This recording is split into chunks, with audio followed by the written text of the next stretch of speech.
में ऊर्जा संसाधन, देखो लास्ट हमने ये पढ़ा है अभी ये वाला, अब हम पढ़ रहे हैं ऊर्जा। ऊर्जा मैंने कल आपको पूरा करा दिया, लेकिन एक बेस जो था, कल तो सीधे प्रोजेक्ट पढ़ाए थे ना, बेस में था कि भैया हरियाणा में किस किस चीज से बिजली बनती है। कल हमने सारे प्रोजेक्ट पढ़े, आज उसके बेस की बात करते हैं। जैसे हरियाणा में बिजली बनाता कौन है? कोई कंपनी है, सरकार बनाती है। फिर क्या बिजली जहां से बनती है वहीं से बांट देते हैं, या इसके लिए कोई निगम बनाया गया? तो हरियाणा बिजली उत्पादन के लिए एक काम कर रहा है, और हरियाणा बिजली प्रसारण और वितरण के लिए दूसरा काम कर रहा है। दो अलग कंपनीज में डिवीजन है। पहले हरियाणा का सारा काम एक अकेला दिखता था, जो राज्य का बिजली निगम था। फिर उसका डिवीजन कर दिया कि भाई काम बांट लो, एक का काम बिजली उत्पादन का और एक का बिजली वितरण का और प्रसारण का। फिर उनके भी हेडक्वार्टर बना दिए कि एक उत्तरी हरियाणा को देखेगा और एक दक्षिणी हरियाणा को, और फिर उनके हेडक्वार्टर्स अलग अलग कर दिए, किसी का पंचकुला में, किसी का हिसार में, किसी का गुड़गांव में। ठीक है, तो अब हमें ये पता होना चाहिए। 1967 जब आपका राज्य बना, तुरंत आपको बिजली तो तभी चाहिए थी ना, 67 में इसके ऊपर काम हो गया।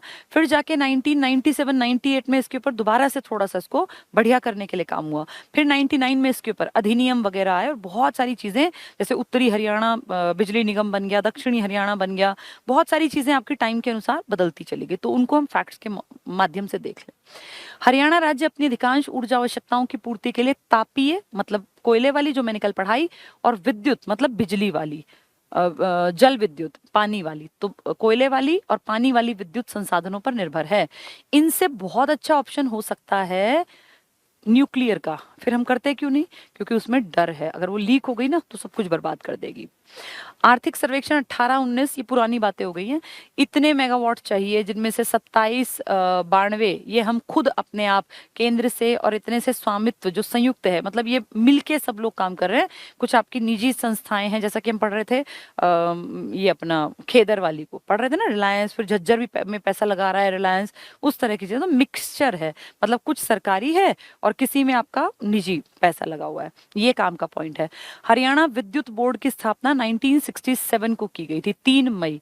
आपका हरियाणा बना 66 में, अगले ही साल के स्टार्टिंग में, क्योंकि नवंबर में बना ना, आपने 5-6 महीने के अंदर अंदर अपना भैया ये हमारा बिजली का मेन एक डिपार्टमेंट देखने वाला एक विभाग बना दिया, हरियाणा विद्युत बोर्ड बना दिया। भाई इसका काम, जैसे HBSC है ना, भाई आपके पेपरों को देखता है, बोर्ड है स्कूल के लिए, ऐसे बिजली बोर्ड बना दिया, बिजली बोर्ड, हरियाणा विद्युत बोर्ड। तो बिजली बोर्ड का नाम है ये आपके का, और ये 1967 में मई में बना दिया था। ठीक है, सन पूछ लेते हैं बहुत बार। हरियाणा नवंबर 1970 में, आप अच्छी तरह जानते हो, आपका देश में पहला नंबर है हर गांव तक बिजली पहुंचाने में। हमसे पहले किसी ने हर गांव में नहीं पहुंचाई। होगा कोई बहुत अमीर राज्य, कोई बड़ा राज्य, कोई खास राज्य, पढ़ा लिखा राज्य, लेकिन सबसे पहले हर गांव तक बिजली पहुंचाने का श्रेय हमें जाता है। 1970 में बंसीलाल जी आपके CM थे, इंदिरा गांधी खुद आई थी हमारे करनाल के नीसिंग ब्लॉक में, और यहाँ से दूरदर्शन पे उन्होंने कहा था कि हरियाणा ये वो जगह है जिसने पूरे देश में एक रिकॉर्ड बनाया, फर्स्ट स्टेट जिसके हर गांव में बिजली के खंभे गड़े थे और बिजली पहुंची थी। आई नहीं वो अलग बात है, बाद में आनी बंद हो गई थी, लेकिन हर गांव तक बिजली पहुंचा दी थी। ठीक है, तो 67 में तो आपका बिजली बोर्ड बन रहा था, और सिर्फ कुछ दिन बाद देखो, ये देखो 67 से 70 महज 3 साल, नवंबर 1970 में प्रदेश के सभी गांव में बिजली पहुंचाने वाला भारत का पहला राज्य बन गया। इस उपलब्धि को तत्कालीन मुख्यमंत्री बंसीलाल के कार्यकाल में पूरा किया गया। तो 66 के नवंबर में आप अलग हुए, 67 के मई में आपने अपना विद्युत बोर्ड बनाया, और महज 3 साल के अंदर अंदर 70 में नवंबर में आप 100% गांव तक बिजली पहुंचाने वाला पहला राज्य बन गए। ठीक है, इंदिरा गांधी आई थी बात बताने। हरियाणा विद्युत सुधार अधिनियम, फिर अब हर चीज में सुधार चाहिए ना, धीरे धीरे चीजों को बदलना पड़ता है। तो हरियाणा विद्युत सुधार के लिए कानून लाया आप, और आपने इस डिपार्टमेंट को थोड़ा बेहतर बनाया। कैसे? 1997 में। कब आपका ये डिपार्टमेंट बना था? 67 में। 77, 87, 97, 30 साल में तो चीजें बदल जाती है ना। तो 30 साल बाद 67 में डिपार्टमेंट, 97 में आपने विद्युत सुधार एक कानून बनाया। उसके अंतर्गत राज्य बिजली बोर्ड का विभाजन 2 हिस्सों में कर दिया। पहला भाग हरियाणा बिजली उत्पादन करेगा निगम लिमिटेड, जिसका काम राज्य के ताप मतलब कोयला और जल विद्युत संयंत्रों का रख रखाव, भाई तू देखेगा इनकी मेंटेनेंस, यहाँ कैसे बिजली बनेगी। और दूसरा भाग बिजली बनाने के बाद बेचना बांटना, इसका काम देखेगा। तो द्वितीय भाग हरियाणा बिजली प्रसारण, प्रसारण होता है फैलाना, तो एक हरियाणा बिजली उत्पादन और एक हरियाणा बिजली प्रसारण, 2 डिपार्टमेंट 30 साल बाद बना दिए। बिजली प्रसारण निगम लिमिटेड है, जिसका कार्य विद्युत का प्रसारण और वितरण करना है। ये रटने की बिल्कुल जरूरत नहीं है, इस बात को अपने दिमाग में बैठा लो। हरियाणा बना 66 में, 67 67 में आपने हरियाणा विद्युत बोर्ड या बिजली बोर्ड, याद कर लो, बिजली बोर्ड बना दिया। उसमें फिर आपने 30 साल ठीक ठाक काम किया, जरूरतें बढ़ी, जनसंख्या बढ़ी, गांव बढ़े, आबादी बढ़ी, तो बिजली को एक जगह से कंट्रोल करना मुश्किल हुआ। तो आपने 30 साल बाद यानी 67 के 30 साल बाद 1997 में आपने एक अधिनियम बनाया, एक कानून टाइप बना लिया कि भाई दो हिस्से काम करेंगे। एक का काम होगा बिजली उत्पादन का, भाई रख रखाव ठीक है कि नहीं, टाइम पे कोयला आया कि नहीं आया, कोई मशीन तो नहीं खराब हो गई। और दूसरे का काम होगा बनी हुई बिजली को वितरण बांटना, कि इस इलाके में इतनी बिजली, इस इलाके में इतनी, ये सब देखना। तो रटने की जरूरत नहीं ना, 66 में आप बने, 67 में आपके बिजली का विभाग बना और 30 साल बाद उसका दो भागों में हिस्सा बट गया। ठीक है, नेक्स्ट देखें, हरियाणा सरकार ने, अब देखो कब हो रहा था वो 97, अब लगातार काम करेंगे फिर हर साल बेहतर। 1998, 97 में तो दो हिस्से बनाए, अब 1998 को विद्युत विनियंत्रक आयोग, यानी जो बिजली पे भी नियंत्रण रखे, बिजली के ऊपर भी थोड़ा एक होता ना भाई कंट्रोल हो, तो पता तो चले कि कहाँ क्या हो रहा है। तो 1967 में डिपार्टमेंट बना, 30 साल बाद आपने दो हिस्से बनाए, फिर आपने कहा इस पर नियंत्रण भी होना चाहिए, तो बिजली या विद्युत विनियंत्रक बोर्ड बना दिया आपने, आयोग बना दिया। कब? 1998 में। 30 साल के बाद काम करके फिर आपने और बेहतर किया। राज्य में बिजली के सफलतापूर्वक वितरण का काम तो एक कर रहा था ना, उसके लिए फिर आपने अगले साल 1999 में दो विद्युत वितरण कंपनी, आपने कहा भाई एक नहीं बांट पा रही, दो बना दो, एक उत्तरी हरियाणा को बांटेगी, एक दक्षिणी हरियाणा को। तो दो विद्युत वितरण कंपनियों के रूप में उत्तर हरियाणा बिजली वितरण निगम और दक्षिण हरियाणा बिजली वितरण निगम की स्थापना की गई। ठीक है, कुछ भी टफ नहीं है इसको अगर समझोगे तो। 1966 में हरियाणा बनता है, 67 में आपका हरियाणा विद्युत आयोग बन गया, उसने 30 साल तक काम किया। 67 से 30 साल बाद 97 में उसने अपने डिपार्टमेंट को दो हिस्सों में बांट दिया, भाई एक बिजली बनाएगा और एक बिजली बेचेगा, मतलब आगे भेजेगा। ठीक है, 1997। 98 में उसने क्या किया, एक भाई इन पे नियंत्रण रखो, एक आयोग बना दो, हर चीज को सिस्टम से करेंगे। 1998। अगले साल 1999 में क्या बोले, उत्तरी हरियाणा बिजली वितरण अलग देखेगा और दक्षिणी हरियाणा बिजली वितरण अलग, ताकि कोई चिकचिकबाजी ना रहे, काम का जितना डिवीजन होगा उतना फायदा। तो पेपर में आ जाए कि उत्तरी हरियाणा बिजली वितरण निगम और दक्षिणी कब बने, तो 1999 में।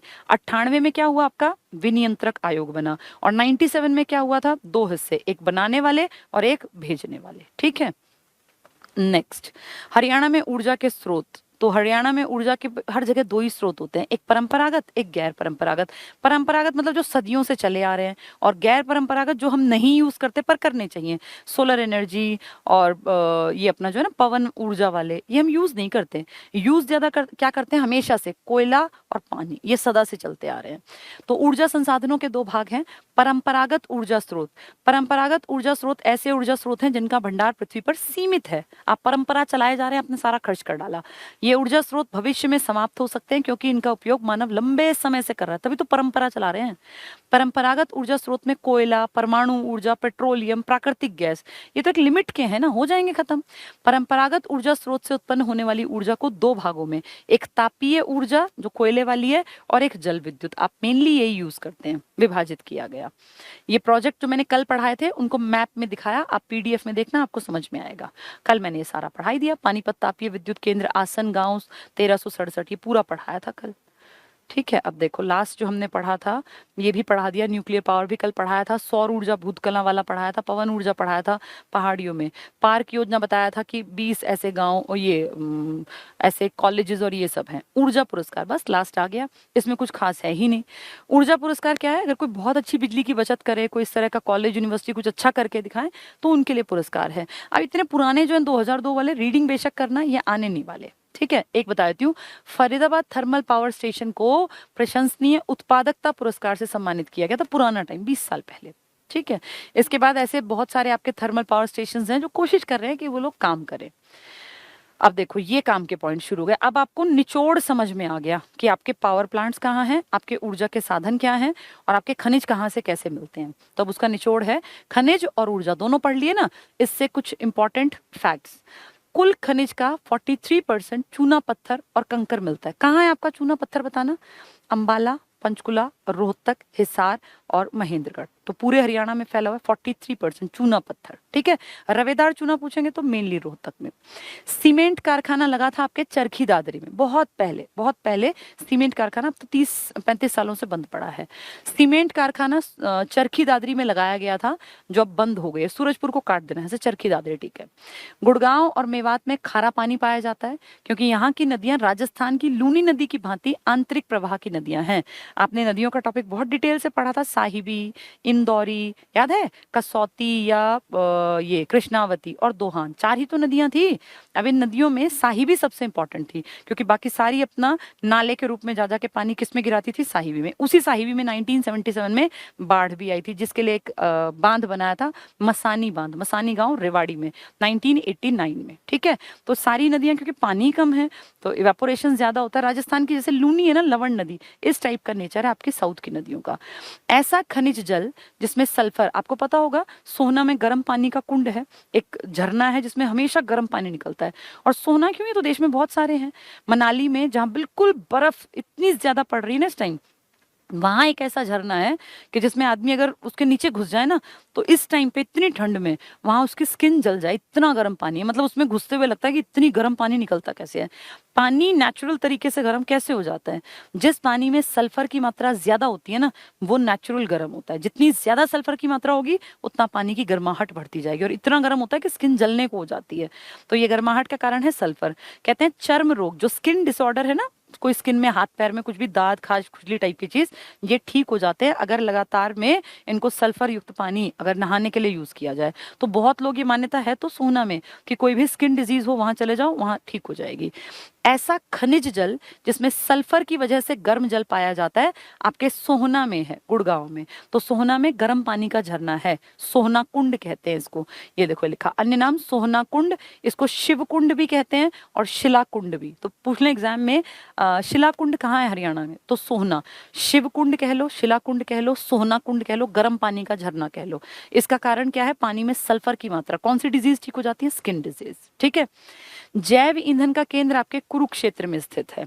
अक्षय ऊर्जा हरेड़ा, हरेड़ा सुना है आपने, Haryana renewable energy development agency. HA मतलब हरियाणा, R मतलब रीन्यू, जो दोबारा से नई बन सके, रीन्यूएबल, रिन्यूएबल मतलब इकट्ठा बोलते हैं, इसका मतलब री दोबारा, न्यू नई, एबल बन सके, जिनमें लायकियत हो कि दोबारा, यानी कि पानी है दोबारा हो सकता है, सौर ऊर्जा है, पवन ऊर्जा है। पेट्रोल दोबारा थोड़ी बनेगा जल्दी, ये तो करोड़ों साल फिर पकड़ेगा, फिर ऐसी हजारों साल में जाके कभी बनेगा, हजारों लाखों पता नहीं कितने साल लग जाएं। तो वो नॉन रिन्यूएबल है, वो दोबारा से रिन्यू नहीं होगा जल्दी। लेकिन हवा है, पानी है, गोबर है, ये तो रिन्यूएबल सोर्सेज हैं। तो हरेड़ा का मतलब है Haryana, HA, R renewable, E energy, D development, A agency. ये कह रहे हैं हरियाणा में रिन्यूएबल, जो दोबारा से उत्पादित हो सके, ऐसे एनर्जी की डेवलपमेंट करने की एजेंसी। हरेड़ा पेपर में आएगा, हरेड़ा किससे संबंधित है। कई लोग सोचेंगे हरेड़ा दाल जैसा नाम लग रहा है, हरड़ की एक दाल होती है ना।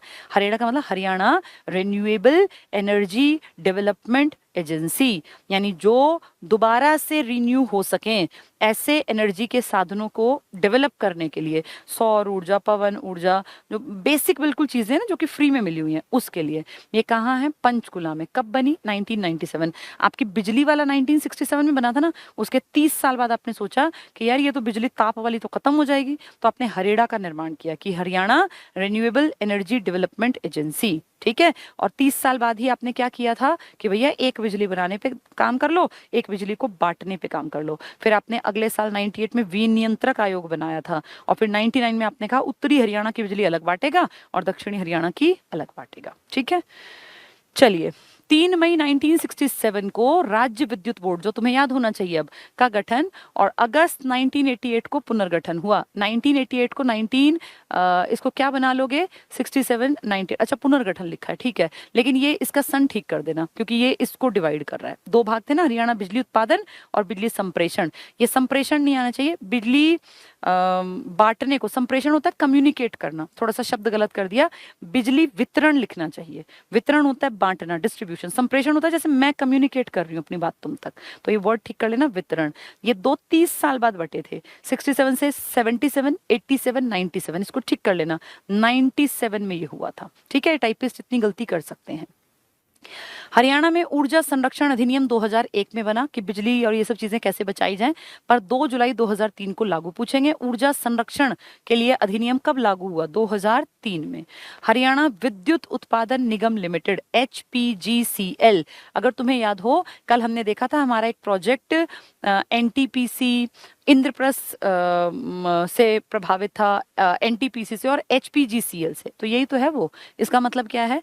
हरियाणा PGCL, इसका मतलब हरियाणा में एक ऐसा कॉरपोरेशन लिमिटेड है जिसका काम है बिजली बनाना, तो power generation. Haryana power generation corporation limited HPGCL। ऐसे ही था Indraprastha power generation corporation limited, NTPC national thermal power corporation. इन सब ने मिलकर, याद करो, तुम्हारे यहाँ झज्जर में एक प्रोजेक्ट पे काम किया था जिसका नाम था अरावली, जिसको आपने इंदिरा गांधी का भी नाम दिया था और जिसकी उत्पादन क्षमता कितनी थी? 1500 मेगावाट। ठीक है, वही है ये। तो हरियाणा विद्युत उत्पादन निगम लिमिटेड की स्थापना कब हुई थी? 1997। वही तो था ना, जब 2 हिस्से बटे थे, एक उत्पादन करेगा और एक वितरण करेगा। ये हरियाणा विद्युत बोर्ड के 30 साल बाद हुआ था। और फिर उत्तरी और दक्षिणी वाला 1999 में, 98 में विनियंत्रक आयोग बनाया था। ठीक है, तो अब तुम्हें रटने की जरूरत नहीं है, अब सब चीजें समझ में आ गई होंगी।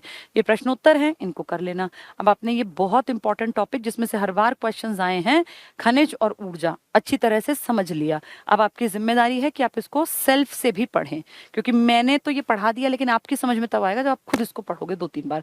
2-3 क्या, 5-6 बार पढ़ना पड़ता है टॉपिक, तब थोड़ा थोड़ा समझ में आता है। चलो, हमने कल हिस्ट्री शुरू की थी हरियाणा की हिस्ट्री के बारे में, और 57 की क्रांति की हमने बात की थी, है ना। 57 की क्रांति जरूर याद कर लेना, लीडर्स हर बार आते हैं वो। जैसे अकबर अली कहाँ का था, अहमद अली कहाँ का था, अमीनुद्दीन कहाँ का था, और अब्दुल रहमान अब्दुल सम्मद कहाँ के थे, हुकुम सिंह जैन कहाँ के थे, और जैसे नवाब जो थे, पूछ लेंगे कोई भी, रानिया का कौन था? नूर मोहम्मद खान।